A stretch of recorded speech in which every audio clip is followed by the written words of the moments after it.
Fala galera, como é que vocês estão? Meu nome é Pedro e esse aqui é o Jesus Steps, um podcast onde juntos aprendemos a pisar nos passos de Jesus e seguir a trilha que ele deixou aqui na Terra para nós. Como você viu, hoje a gente vai estar falando sobre o problema do mal, ou se Deus é bom, por que ele permite a dor? E a pergunta mais difícil da fé é, se Deus é bom, por que o seu mundo é tão ruim? Por que as pessoas são tão ruins?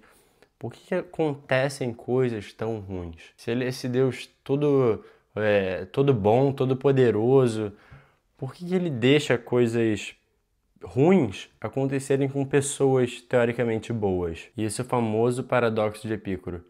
Ele foi um filósofo que viveu mais ou menos entre 340 a.C.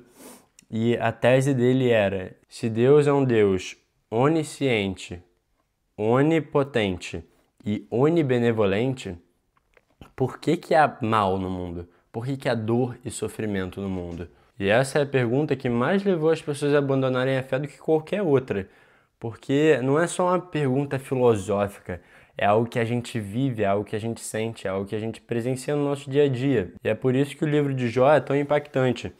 Depois, a gente não tem tempo, mas se você quiser ler a história de Jó, Jó era um homem irrepreensível diante dos olhos do Senhor. Ele era um homem bom nos olhos do Senhor. E o diabo fala que Jó só servia a Deus porque Deus abençoava Jó. E então tudo é tirado de Jó, mas ele continua perseverando no Senhor.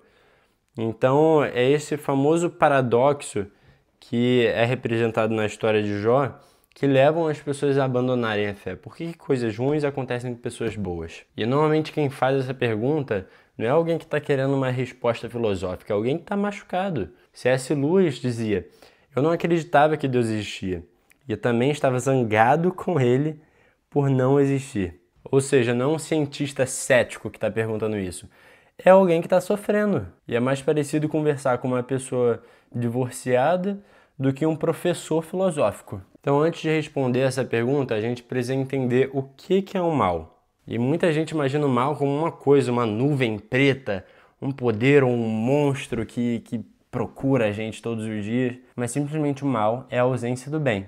Assim como as trevas são a ausência da luz, assim como a escuridão é a ausência da luz, o mal é a ausência do bem. Porque se o mal fosse uma coisa criada, não ia fazer sentido. Porque Deus criou todas as coisas, a gente vê em Gênesis 1.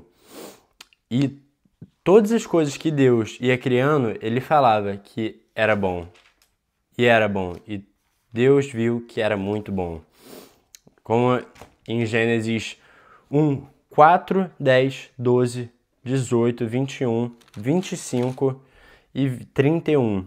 Ele repete 7 vezes que o que ele criou era bom. Ou seja, o mal não é uma criação de Deus. O mal é a privação, a corrupção e a ausência. E a Bíblia associa Deus à luz e o mal às trevas, como em 1 João 1,5. Deus é luz e nele não há treva alguma. Ou em João 3,19. Os homens amaram mais as trevas do que a luz.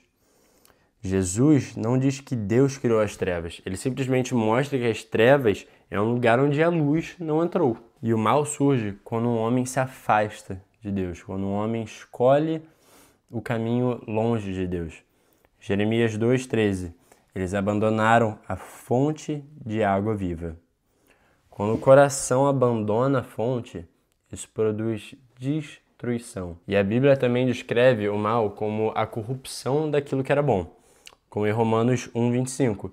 Trocaram a verdade de Deus pela mentira. Ou em Isaías 5,20. Ai dos que chamam o mal de bem e o bem de mal. O mal é retratado como substituição, ou corrupção, ou troca, desvio, não como algo criado por Deus. Ou seja, agora você já entendeu que Deus não criou o mal. Deus não criou o sofrimento, Deus não criou a dor. Mas é simplesmente a ausência do bem. E agora mais uma pergunta: por que o mundo é tão quebrado? E tem várias linhas teológicas que explicam essa ideia do mundo quebrado. Tem a teoria do pecado original, tem várias teorias, mas é assim como eu interpreto. Gênesis 1 e 2, a Bíblia fala que tudo que Deus criou é bom. Então, a princípio, tudo era bom. E aí foi a escolha de Adão e Eva que trouxe o pecado ao mundo. Então houve destruição, houve corrupção daquilo que era bom. A gente pode ler também em Romanos 5,12. Portanto, como por um homem o pecado entrou no mundo, e pelo pecado a morte, assim também a morte passou a todos os homens, porque todos pecaram. Ou seja, o mundo não está como Deus criou, ele está como nós deformamos. O pecado e a dor, o sofrimento estão no mundo por conta de uma escolha errada. Mas Deus nos deixa sozinhos nisso? Não, claro que não. Salmos 34:18. O Senhor está perto dos que têm o coração quebrantado e salva os de espírito abatido. Salmos 23:4. Ainda que eu ande pelo vale da sombra da morte, não temerei mal algum, porque o Senhor está comigo. A tua vara e o teu cajado me consolam. Hebreus 4:15. Porque não temos um sumo sacerdote que não possa compadecer-se das nossas fraquezas, porém, um que, como nós, em tudo foi tentado, mas sem pecado. Jesus sabe que é sofrer. Ele viveu a vida aqui na terra. Ele sofreu, ele foi rejeitado, ele sofreu injustiça, ele foi torturado. Então, olhar para Jesus fortifica a gente em meio à dor. Bom, mas esse não é um vídeo de uma parte só. Então, a pergunta não é por que existe dor, mas sim a solução para a dor. Existe resposta? Deus faz alguma coisa? Ele fez alguma coisa em relação a tudo isso? E é isso que eu vou te mostrar na parte 2, onde a gente vai ver todas essas perguntas. Mas por enquanto, vamos orar? Senhor, obrigado por mais um vídeo, obrigado pela Tua palavra, Senhor, que nos conforta. Senhor, nos lembra de todas as escrituras e momentos de dor, para que possamos lembrar que o Senhor é bom em todo o tempo e o Senhor tem poder sobre todas as coisas. Que possamos aprender a confiar no Senhor todos os dias, Pai. Precisamos seguir os Teus passos aqui na terra, Jesus, e seguir a trilha que o Senhor deixou aqui.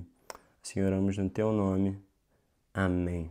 Amém. Já sabe, compartilha com alguém e fica ligado, porque semana que vem tem mais um vídeo sobre o problema da dor, do sofrimento, mas a gente vai entender a solução para esse problema. A gente se vê lá.